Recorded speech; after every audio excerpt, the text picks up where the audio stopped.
Israel और Iran की जंग में अमेरिका की एंट्री हो गई है। डोनाल्ड ट्रंप ने कहा अमेरिका ने ईरान के 3 न्यूक्लियर प्लांट पर हमला किया। फोर्डो, नतांज और एस्फहान प्लांट पर अमेरिका का हमला, सभी अमेरिकी प्लेन ईरान के आसमान के बाहर, ये भी कहा गया है। फोर्डो पर बमों का पूरा पेलोड गिरा गया। महान अमेरिकी योद्धाओं को बधाई, ये ट्रंप ने कहा है। दुनिया में कोई और सेना ये नहीं कर सकती थी। अब शांति का समय है, ईरान की सेना का बयान। अभी जंग शुरू हो गई है, तो ईरान ने ये कह दिया है कि अब जंग शुरू हो गई है। बड़ी और अहम बात यह है कि अभी व्हाइट हाउस के प्रवक्ता का बयान आया था कल, और उन्होंने कहा था कि 15 दिनों का वक्त लिया है अमेरिका ने। 15 दिनों के बाद ट्रंप ये फैसला करेंगे कि आखिर आगे अमेरिका सीधे युद्ध में उतरेगा या नहीं उतरेगा। लेकिन अब जो खबरें आ रही हैं, अब जो डोनाल्ड ट्रंप के ट्वीट आ रहे हैं, उससे उन्होंने कहा कि फोर्डो, नतांज, एस्फहान प्लांट पर अमेरिका ने हमला किया है और हमला करके सुरक्षित उनके जवान वापस लौट गए हैं। अली अब्बास हमारे सहयोगी ज्यादा जानकारी के लिए जुड़ गए हैं फोन लाइन पर। अली, जब अमेरिका ने 2 हफ्ते का वक्त लिया था और ये कहा था 2 हफ्ते बाद वो फैसला लेंगे, फिर अचानक से ये हमला अमेरिका ने किया और ट्रंप इसकी पुष्टि कर रहे हैं, क्या सच्चाई है इसकी? जी देखिए, इसमें सबसे बड़ी बात ये देखने को मिली, कल रात में ही इजराइल की तरफ से बयान आया था और यूएस को साफ तौर पर उन्होंने कहा गया था कि हमारे पास 2 हफ्ते का वक्त नहीं है।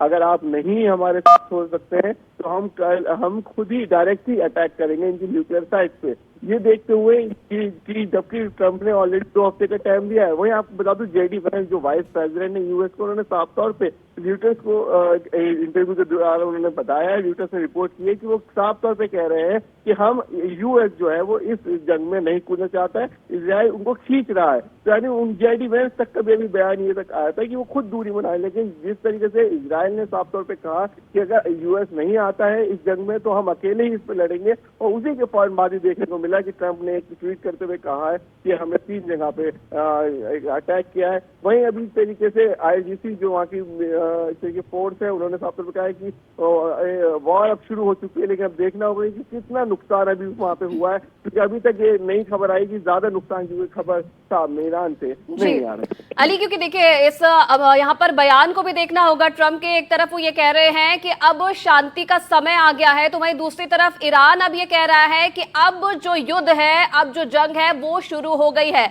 तो कैसे इन दोनों बयानों को हम देखें? अब देखिए, ईरान ने साफ ही कह दिया था, कल भी उनका बयान आया है, और जो उसके प्रॉक्सी यानी यमन तक, उन सब ने भी ये कह दिया था। इनफैक्ट रशिया ने भी ये कह रखा था कि अगर कोई भी इस जंग में तीसरा देश उतरता है तो वो बात सही नहीं होगी। इनफैक्ट ईरान ने भी साफ तौर पर कहा था कि हमारे लिए इजराइल इतना आसान नहीं जितना आसान इराक के अंदर यूएस के बेस है।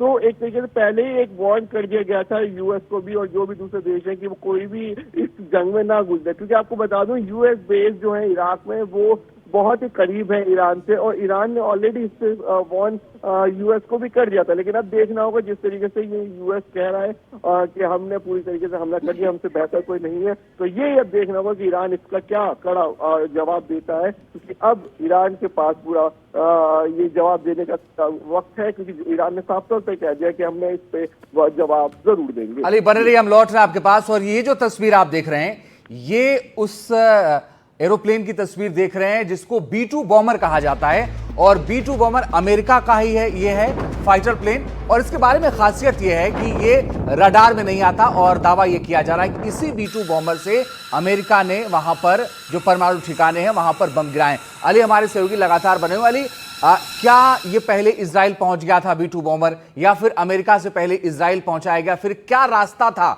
अगर ईरान में घुस करके उनके तमाम ठिकानों पर हमला किया गया B-2 बॉम्बर से, जो कि सबसे लेटेस्ट है, सबसे बेहतर है अमेरिका के पास, जिसकी कीमत भी बहुत ज्यादा है, तो रास्ता क्या चुना गया?